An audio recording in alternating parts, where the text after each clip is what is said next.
Hi friends, I have another great story for you today about a hermit crab. The story is by Eric Carle and it's called A House for Hermit Crab.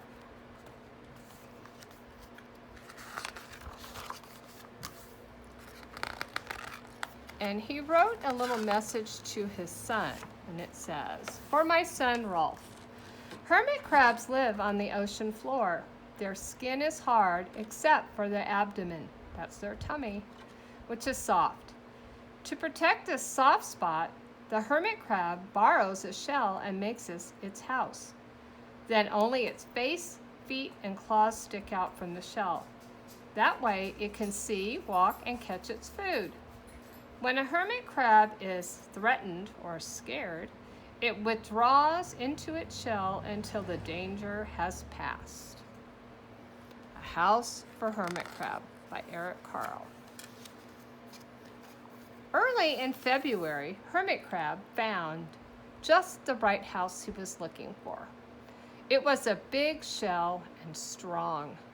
He moved right in, wiggling and waggling about inside it to see how it felt. It felt just right. But it looked so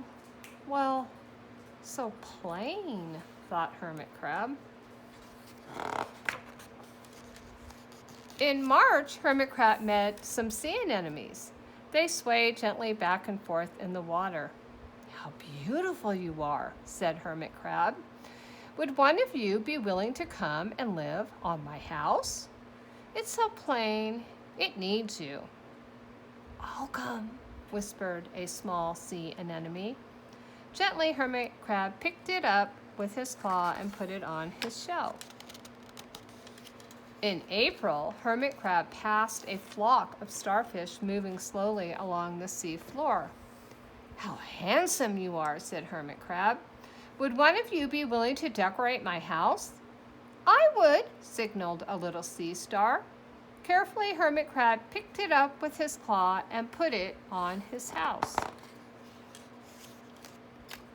In May, Hermit Crab discovered some coral. They were hard and didn't move. "How pretty you are," said Hermit Crab. "Would one of you be willing to help make my house more beautiful?" "I would," creaked a crusty coral. Gingerly, Hermit Crab picked it up with his claw and placed it on his shell. In June, Hermit Crab came to a group of snails crawling over a rock on the ocean floor. They grazed as they went, picking up algae and bits of debris and leaving a neat path behind them. "How tidy and hard-working you are," said Hermit Crab. "Would one of you be willing to come and help me clean my house?" "I would," offered one of the snails. Happily, Hermit Crab picked it up with his claw and placed it on his shell. In July, Hermit Crab came upon several sea urchins. They had sharp, prickly needles. "How fierce you look," said Hermit Crab. "Would one of you be willing to protect my house?" "I would," answered a spiky sea urchin. Gratefully, Hermit Crab picked it up with his claw and placed it near his shell. In August, Hermit Crab and his friends wandered into a forest of seaweed. "It's so dark here," thought Hermit Crab.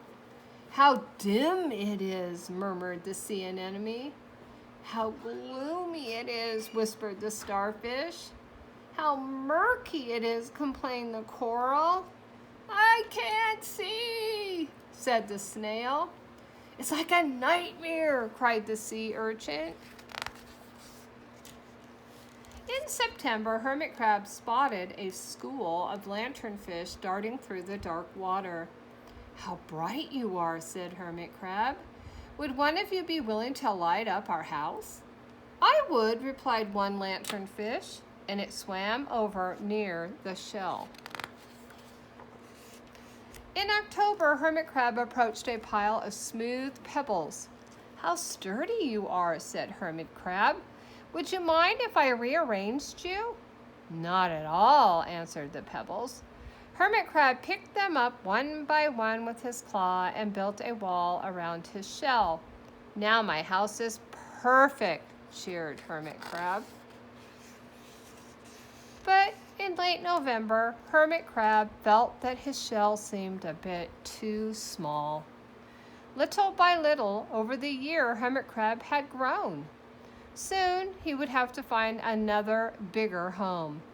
But he had come to love his friends, the sea anemone, the starfish, the coral, the sea urchin, the snail, the lanternfish, and even the smooth pebbles. They have been so good to me, thought Hermit Crab. They are like a family. How can I ever leave them? In December, a smaller hermit crab passed by. I have outgrown my shell, she said. Would you know of a place for me? I have outgrown my house too, answered Hermit Crab. I must move on. You are welcome to live here, but you must promise to be good to my friends. I promise, said the little crab. The following January, Hermit Crab stepped out and the little crab moved in. Couldn't stay in that little shell forever, said Hermit Crab as he waved goodbye. The ocean floor looked wider than he had remembered, but Hermit Crab wasn't afraid. Soon he spied the perfect house, a big, empty shell. It looked, well, a little bit plain, but sponges, he thought. Barnacles, clownfish, sand dollars, electric eels. Oh, there are so many possibilities. I can't wait to get started. The end. I wonder what's the first animal he's gonna pick to help decorate his house. I don't know. Maybe he'll invite a blue tang, like Dory. Hope you had a happy day.